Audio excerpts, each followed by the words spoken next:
In Manitoba, the official count of dementia people living with dementia based on Alzheimer's Society is about 20,000.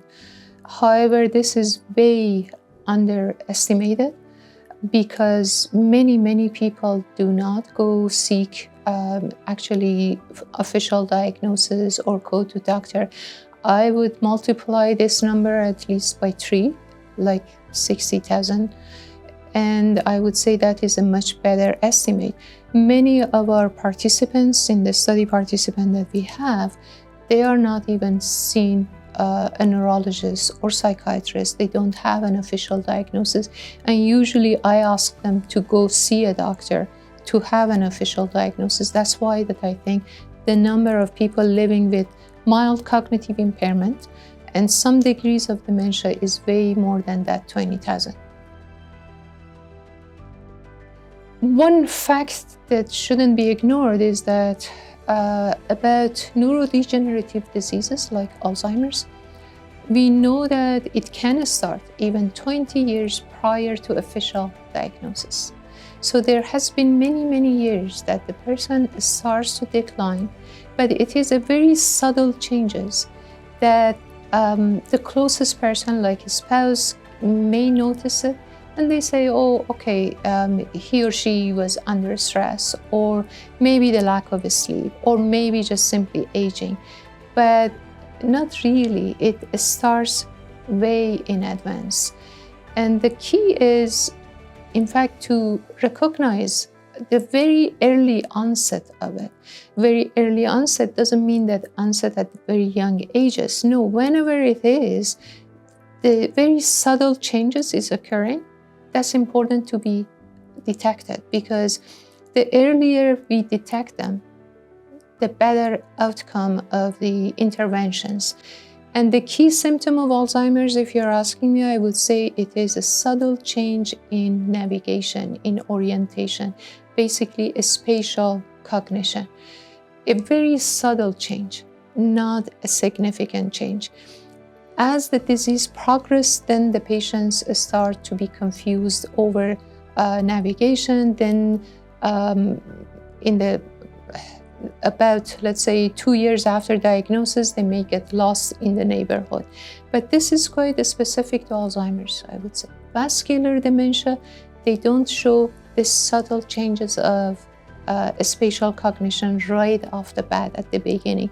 So there are a little bit of differences between different types of dementia. And I think some cognitive exercises, like the one that I have designed, Mind Triggers, if it is being used regularly, it can have a diagnostic value or detecting value. If there is no improvement by regular usage, or if there is a slight even decline, that is a warning flag. Mind Trigger is an app that has a series of games. We call it serious games, which means that the games that have been developed not for the sake of entertainment, but for the sake of training. That's why it is called serious games. It has 7 games in it. And to be honest, my initial thoughts, ideas was to design these games based on my own observation of my own mother. Very early stages of Alzheimer's, when I noticed those subtle changes in my mother, and I communicated that to my siblings and my father. And at that time, I was dismissed. I took her to a neurologist in town, actually in Winnipeg, and the neurologist also dismissed and said that I was imagining because mom is aced the standard questionnaire of MOCA. So after a few years, I sat back and just remembered again what was those such subtle changes that I observed in mom, and I was thinking that something has been changed in my mother. That's why that I designed conceptually those games.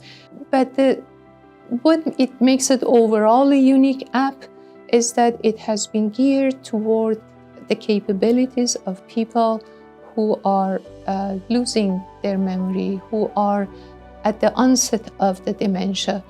Either they are mild cognitive impairment or they are at early to moderate stages of Alzheimer's or dementia. It is geared toward them. It has enough difficulty levels for people with mild cognitive impairment or people who are healthy, considered healthy, but they have some concerns. They just want to have a sharper mind. So it has enough difficulty levels for them too.